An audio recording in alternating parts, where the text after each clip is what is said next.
Hey everybody, welcome back to the channel. Salesforce reported earnings on May 29th, which was just a couple days ago. The stock fell 20% after reporting its earnings, and the primary cause was because they beat their EPS but they missed their revenues by $20 million, and this is the first revenue miss they have had in over 20 years. Now, the miss for revenue was not the only cause for this 20% downside. It was because the revenue growth is going to slow down for Salesforce and now it's going to be in a single digit, and Wall Street did not like that. So in today's video, we're going to take a look at the earnings report. We're going to look at the earnings growth. We're going to look at some price targets. We're going to take a look at the technical analysis and what could be a good level to get into this stock if you are interested in this SaaS space. If you like this video, make sure you give us a like so the videos can be pushed out to more people. And without further ado, let's dive in. At the time of this recording, Salesforce is trading at $234. As we talked about, they reported earnings last week and the stock was down to $214 from $270. We saw a strong buying on Friday and the stock was up 7%, and that's why the stock went up to $234. Forward EPS is 9.91 and the forward PE is 23.67. The issue remains with the low single digit growth. It is supposed to be a growth company, but now it's predicting that it will have a single digit growth.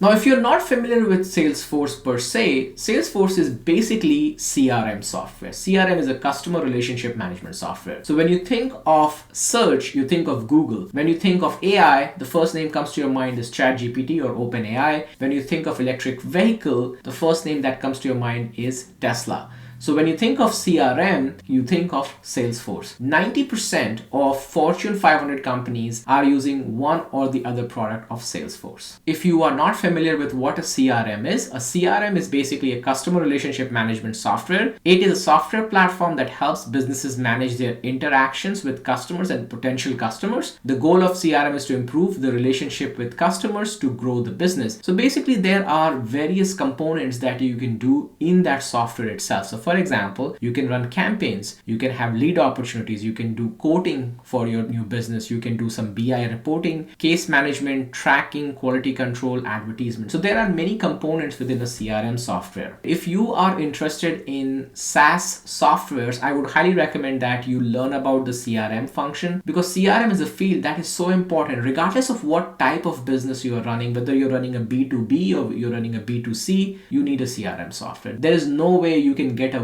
without having a CRM software, and Salesforce is the market leader in the CRM space. They reported the earnings on 5/29. The EPS was 2.44. They beat it by 6 cents. Their revenue actual came to be about 9.13 billion, but they missed by 13.44 million, which was definitely the cause of this whole big overselling. Even though they reported this 9.13 billion, they were up 11% year over year. So you have to keep that perspective in mind. Now, this also included the subscription and support revenue of 8.59 billion, which was up by 12% year over year. We also saw the first quarter operating cash flow of 6.25 billion, which was up 39% year over year. So this is good. This is a good sign for the company. And the free cash flow, which is focusing on the profitability of the company rather than growth, was up 43% year over year, so up to $6 billion. Now keep in mind, Salesforce is also paying you a dividend. They did announce a 2.2 billion in the form of share repurchase and about 0.4 billion in dividend payments to stockholders. Now here's the kicker. This is one of the reasons why we saw this big drop, was because they initiated the second quarter revenue guidance of 9.2 billion to 9.25 billion, which would be up about 7 to 8%. Now, even though this company has been in this space for such a long time, we would still consider it to be a growth company and you would want to see higher double-digit growth. But then now you're seeing lower single-digit growth. This is what's causing the fear in the market. Keep in mind, this is primarily a B2B business, which means that they are selling their software to other enterprises. If you follow the SaaS space, one of the big problems we are seeing with most of the companies that have reported earnings, we saw a similar trend with UiPath, we saw a similar trend with GitLab or other software companies. They are reducing their revenue outlook. The reason is because the sales cycle is getting longer and longer for these companies. Companies are being very frugal in how they spend money, especially when buying software subscriptions. Now, of course, AI is a buzzword, so the CEO definitely threw in some AI buzzwords here. He said we are at the beginning of a massive opportunity for our customers to connect with their customers in a whole new way with AI. As the world's #1 AI CRM, we are incredibly well positioned to help companies realize the promise of AI over the next decade. From an AI standpoint, you can clearly see that every single company is playing the same model of how they are integrating artificial intelligence into their existing software set. Now, if we fast forward the time, in 2025, we can expect a revenue growth of about 8.63%. In 2026, we can expect about 9.4%. In 2027, 9.84%. So you can see for the next 3 years,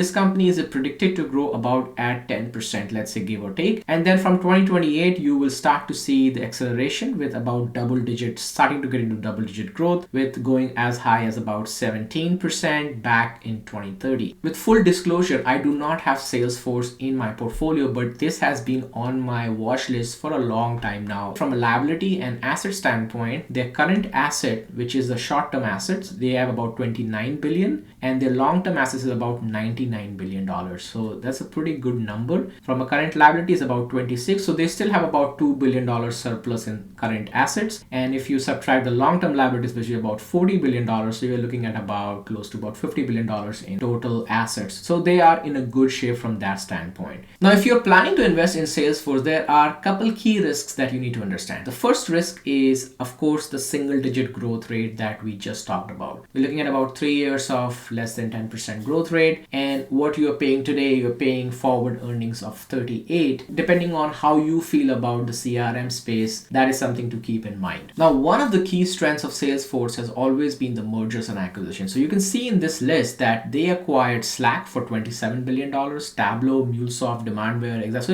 there's a list of 10 companies that they have acquired over the years, and M&A is the primary strength of Salesforce. But this could also become a weakness because once you acquire a new company, it takes a while before that software can get integrated to your base software and the customers start to get value from the new module. It definitely helps the company to be a very robust software company, but sometimes it takes a while before so you can start seeing the impact. The third risk that you should keep in mind that artificial intelligence, though they are saying that they are the #1 artificial intelligence CRM software, AI can disrupt the model. Now, it is very highly unlikely that a new software will come and replace 90% of Salesforce dominance, but you could see other companies building CRM within their existing software to offer customers more variety. That could be a threat. There could be newer companies, newer AI disruption models that could pop up that could start to disrupt this CRM space. We don't know. We'll see how that plays out, but keep that in mind in your investing thesis. The fourth risk is catching a falling knife. So with that, we'll transition straight into the technical analysis. That the stock was in this range bound between the 270 to 288 range. It was doing that from almost mid-April to close to the earnings, and when we had this massive gap down, the stock is trading below its 20, 50 and 200-day moving average. Had a very strong candle on Friday, which led to the stock recovering all the way from 220 below $214 to $234. Now, are we out of the woods yet? I would highly say no. This could be a flash in the pan and we could see a further decline in the stock price. The reason why we saw this massive buying in at these levels, though, there was a very big volume shelf at the $220 level. So unless we see continued increase in buying of the stock, we would be hitting the ceiling right around the 246, which would act as a resistance for this stock. 241 is where I would be targeting to see if the stock can climb back up. If not, if it gets rejected from that level and if it breaks this level, we could see the stock coming down around the $208, $209. So is this a good time to buy CRM? Well, in my personal opinion, that right now what we would want to see is we would want the stock price to kind of stabilize and give us a direction. So 2 earnings prior, we saw this gap up all the way going from 234 to about $248. This gap up was never filled, and now with this gap down, we have an opportunity for this gap to be filled, and this is what we would want to see. If you already have a position, I'm pretty sure you might have already started to dollar cost average at these lower levels. If you're going to start a new position, I would want to see how this trend plays out for the next couple days to see if there's a good trend in place. Now, generally when I open a position, I always use cash secured put. So let's take a look at some options data data here. For the next week, we see a lot of volume around the 200 level. We have about 2,000 plus contracts open here.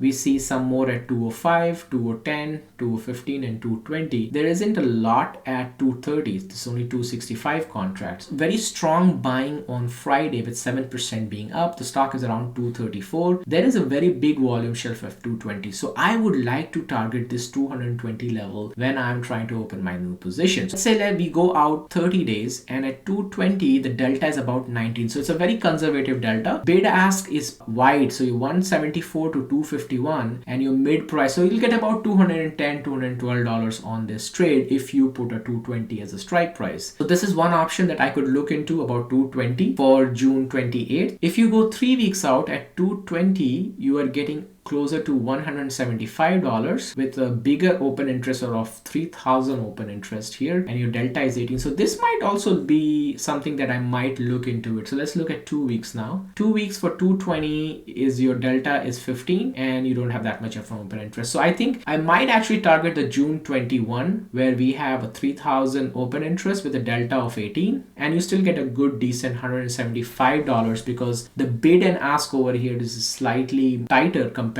to the 4 week out. So there you go. That was my analysis on Salesforce. It has been on my radar for a very long time. So I'm definitely looking to take advantage of the weakness in the stock, but keep in mind the risks that we talked about. It could definitely play out, but considering Salesforce has such a strong moat across the various products that they have, that there is a very good opportunity that you could benefit in the coming years as Salesforce just grows in its size. So I'll be targeting about $220 because there's a very big volume shelf over there. Unless something crazy happens in the market and we see a strong downtrend, I will be adjusting my price. So definitely follow me on Twitter because I will be posting my updates once I open the position. Now, do you own Salesforce or do you plan to own Salesforce? Let me know in the comments. What price targets are you targeting to open a position or expand further? And if you enjoyed today's video, make sure you give us a like, click on subscribe and ring the bell notification. I will see you next time, Investor Family, but don't forget to invest for tomorrow.